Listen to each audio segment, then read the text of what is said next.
Hello, hello, hello, hello, everybody. I am back. I am back. I am back. Ricky Sr. has made it back.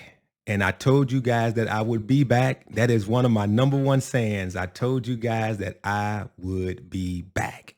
I'm coming back. So just know that when I'm away, hey, I'm working on something huge. I'm working on something huge for you guys.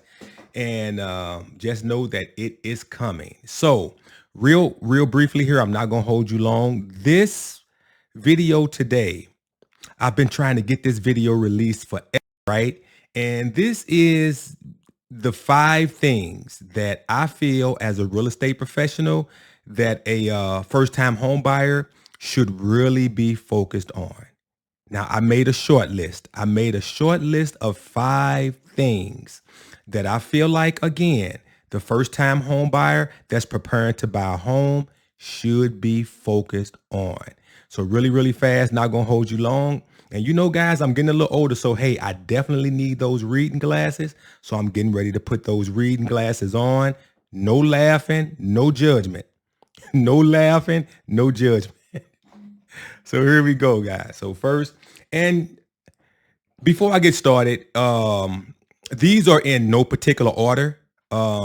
You can put them in any order that you choose, but the fact of the matter is that they are all equivalent in value. So there's no particular order. So let's go ahead and start with number one on my list, which would be credit. And I know that's the one that you guys hear the most. Credit score, credit score. Well, without me getting into particular numbers and what one lender may say, what one person may say, the overall point is that you need a great credit score. Don't strive for just a good credit score. Strive for a great credit score. Never try to go in at the bottom of the barrel. Never try to do enough to get by, because that is still going to cost you in a multitude of ways. But the overall objective is, when it comes to credit, is try to maintain a great credit score. A great credit score will determine the cost of money that's loaned to us. Having a great credit score can enable you to take out credit lines to finance small business, to do some things that you need to do. Having a great credit score just pretty much helps you throughout your life. Um, Me personally, I would rather have a if I had to choose between one, I would rather have a great credit score than to have $20,000 in the bank.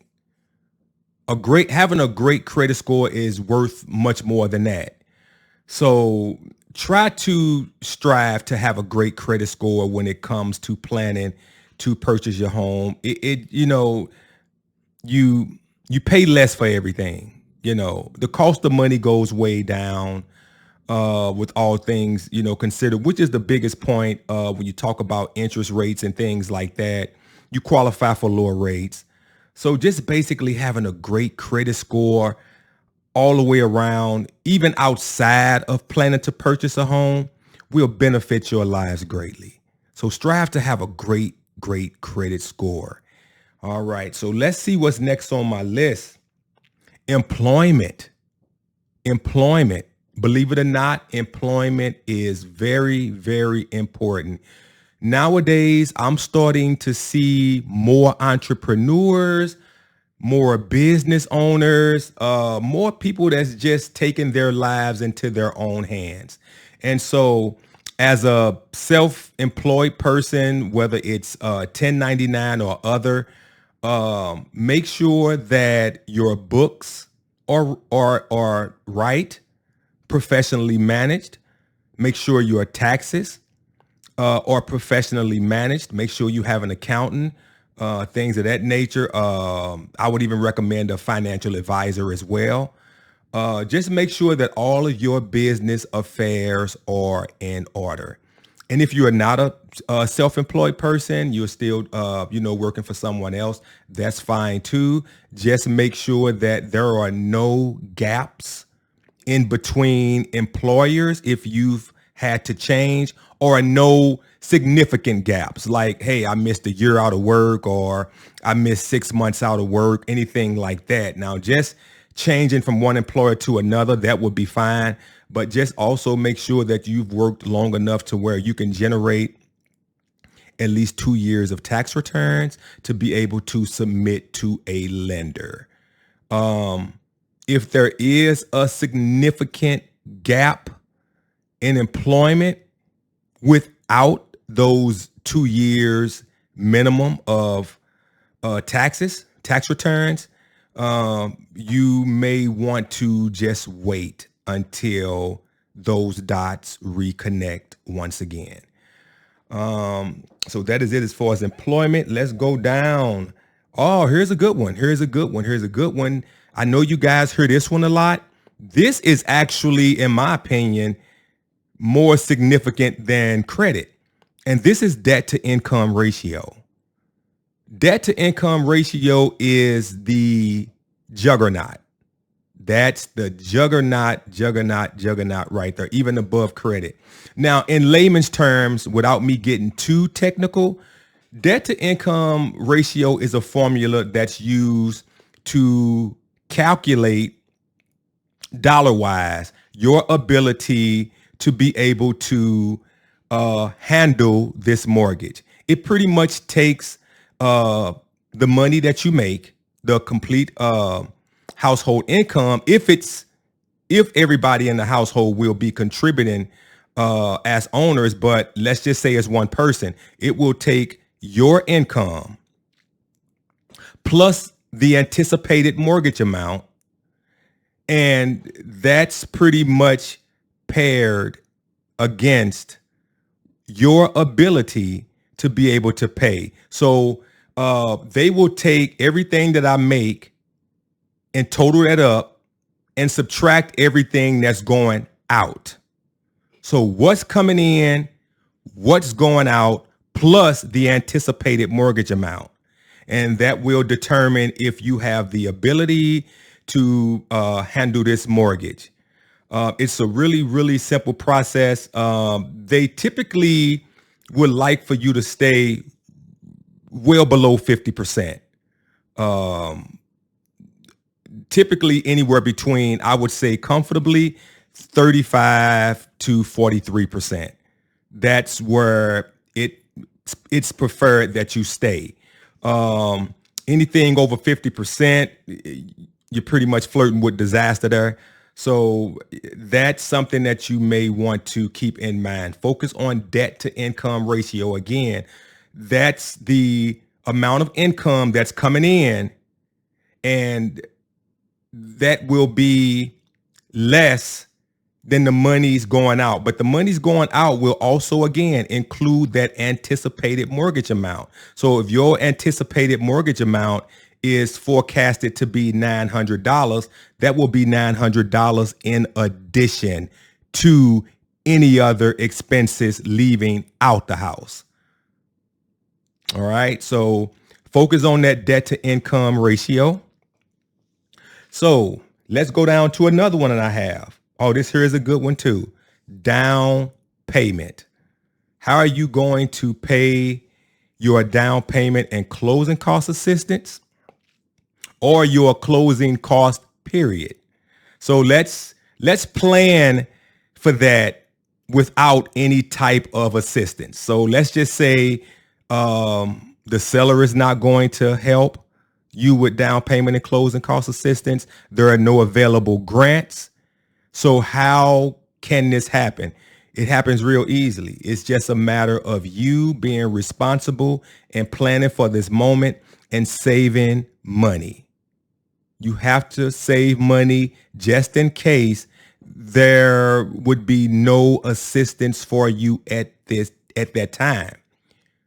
So, the rule of thumb is to save at least 3% of the anticipated home purchase price, when you get ready to purchase. I would say, me personally, as a real estate professional, I would say go beyond that. I would say try to save double as you can, double if you can, because it's like, you still will have the closing cost. The down payment is one thing, but the closing cost is another. And you have a lot of fees leading up to closing day. You have to put things in place. You got to have inspections and things like that. You gotta have homeowners insurance. You gotta buy warranties and things like that. So there's a lot of things that can pop up. So I would say strive to go above that 3%.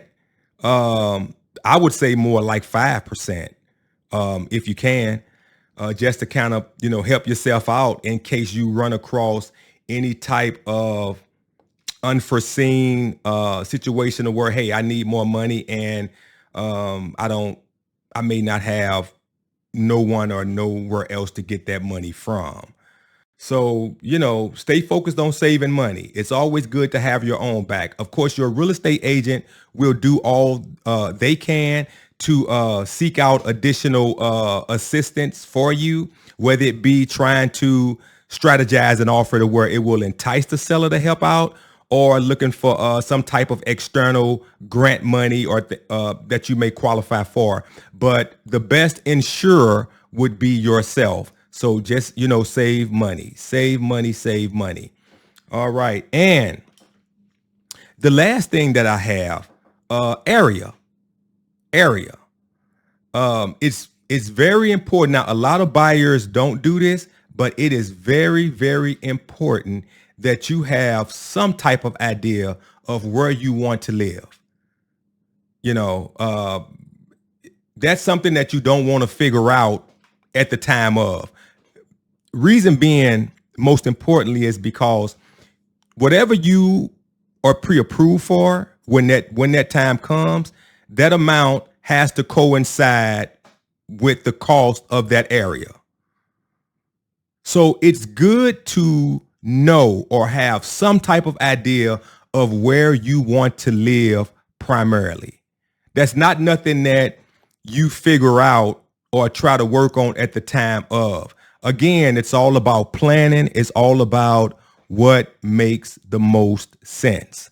So it'll even be a good idea for you to even team up with a loan officer, even before you are set to go out in the field to even begin to search for homes. You want to get a leg up on everything, so therefore you can have as smooth of a well planned adventure out there as possible. So those are my top 5 things. I would also like to add, if you guys look here, this is my latest book. Directions Home, and that's available on Amazon, Barnes and Noble, Ingram Sparks, any place that sells books. You can get this book, and this is a real easy 40-page read. And I intentionally made this book as easy to read as possible. I included a lot of information in a 40-page book.